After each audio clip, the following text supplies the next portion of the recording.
Thiruvananthapuram NDA സ്ഥാനാർത്ഥി രാജീവ് ചന്ദ്രശേഖരന്റെ മണ്ഡല സ്വീകരണ പരിപാടിക്ക് തുടക്കമായി. പഴവങ്ങാടി ക്ഷേത്രത്തിന് മുന്നിൽ നിന്നും ആരംഭിച്ച സ്വീകരണ പരിപാടി BJP നേതാവ് കുമ്മനം രാജശേഖരനാണ് ഉദ്ഘാടനം ചെയ്തത്. മുഖ്യമന്ത്രിയും പ്രതിപക്ഷ നേതാവും നുണ പ്രചരിപ്പിക്കുന്നു എന്ന കുമ്മനം രാജശേഖരൻ കേരള സ്റ്റോറി പ്രദർശിപ്പിച്ചത് കുട്ടികളുടെ ഭാവി ഭദ്രമാക്കുവാൻ വേണ്ടിയാണെന്നും മുൻ മുഖ്യമന്ത്രി അച്യുതാനന്ദനാണ് ലവ് ജിഹാദ് നടക്കുന്നു എന്ന് പറഞ്ഞതെന്നും അദ്ദേഹം പറഞ്ഞു. ഇന്നും നമ്മുടെ മുഖ്യമന്ത്രിയും പ്രതിപക്ഷ നേതാവും ഈ കേരളത്തിൽ പറഞ്ഞുകൊണ്ടിരിക്കുന്ന കെട്ടുകഥകളും പച്ച നുണകളും എല്ലാം ഇന്ന് തുറന്നു കാണിച്ചേ മതിയാകും. ഈ സമകാലീന രാഷ്ട്രീയ സംഭവവികാസങ്ങൾ വിലയിരുത്തുമ്പോൾ നമുക്ക് വളരെ വ്യക്തമായിട്ടറിയാം, മുഖ്യമന്ത്രിയും പ്രതിപക്ഷ നേതാവും പറഞ്ഞുകൊണ്ടിരിക്കുന്നത് യാതൊരു വിധത്തിലുള്ള അടിസ്ഥാനവുമില്ലാത്ത കാര്യങ്ങളാണ്. അവരിന്ന് പറഞ്ഞുകൊണ്ടിരിക്കുന്നതൊക്കെ ജനങ്ങളെ തെറ്റിദ്ധരിപ്പിക്കാൻ വേണ്ടിയാണ്.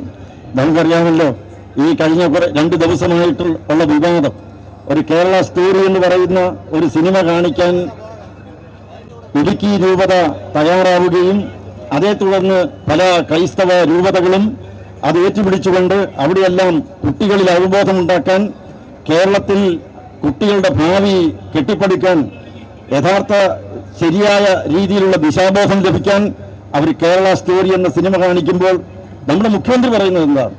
ഇവിടെ വർഗീയത അഴിച്ചുവിടുകയാണ്, കേരളത്തിന് അപമാനമാണ്, ലവ് സ്റ്റോറി, അതുപോലെ തന്നെ ലവ് ജിഹാദ് എന്നൊക്കെ പറയുന്ന ഒന്നും ഇല്ലാത്ത ഒരു കാര്യം പറഞ്ഞുണ്ടാക്കുകയാണ്. ഇതൊക്കെയാണ് ആരോപണം. എനിക്ക് മുഖ്യമന്ത്രിയോട് പറയാനുള്ളത്, ഇവിടെ ലവ് ജിഹാദ് ഉണ്ട് എന്ന് പറഞ്ഞത് വാസ്തവത്തിൽ നമ്മുടെ മുൻ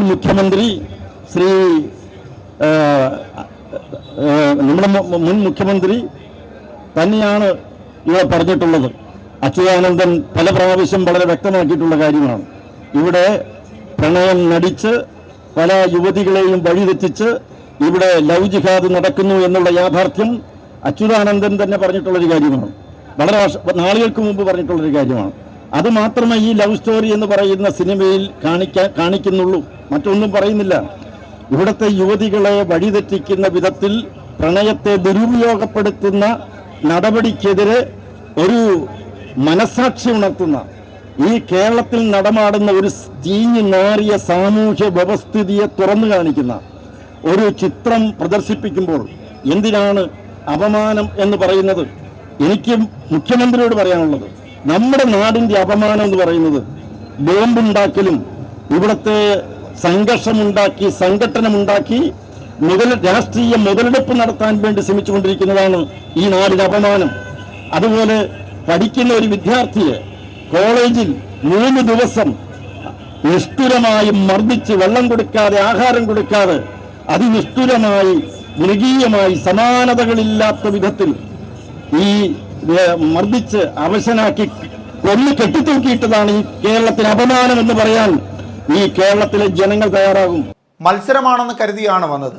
പക്ഷേ ഇപ്പോൾ തിരുവനന്തപുരത്ത് മാറ്റം കൊണ്ടുവരുവാനുള്ള നിയോഗമായാണ് താൻ ഈ മത്സരത്തെ കാണുന്നതെന്ന് രാജീവ് ചന്ദ്രശേഖർ. പുരോഗതിയും വികസനവും കൊണ്ടുവരുവാനുള്ള അവസരമാണ് ഈ തിരഞ്ഞെടുപ്പെന്ന് തിരുവനന്തപുരത്തുകാർക്ക് അറിയാമെന്നും അദ്ദേഹം പറഞ്ഞു. ഇവിടെ ഞാൻ ആദ്യം കരുതിയത് ഒരു മത്സരമായിട്ടാണ് ഞാൻ കരുതിയത്. ഇന്ന് തിരുവനന്തപുരത്തിനെ മുമ്പോട്ട് കൊണ്ടുപോകാനും തിരുവനന്തപുരത്തിന് മാറ്റം കൊണ്ടുവരാൻ എന്റെ ഒരു നിയോഗമാണ് BJPന്റെ നരേന്ദ്രമോദിജിന്റെ ഒരു നിയോഗമായി മാറിയിട്ടുണ്ട്. നമുക്ക് നമ്മുടെ തിരുവനന്തപുരത്തിന് മാറ്റം കൊണ്ടുവരണം, കൊണ്ടുവരും, മാറ്റം വരും. ഈ ഇലക്ഷൻ തിരുവനന്തപുരത്തിന്റെ മാറ്റത്തിന്റെ ഒരു ഇലക്ഷൻ ആയിരിക്കും. നമ്മുടെ തിരുവനന്തപുരം മാറും, ഇവിടെ പുരോഗതി വരും, ഇവിടെ വികസനം വരും, ഇവിടെ കാര്യം നടക്കും എന്ന് പറഞ്ഞു. നമസ്കാരം, നന്ദി, ജയ് ഹിന്ദ്. M5 news, Thiruvananthapuram.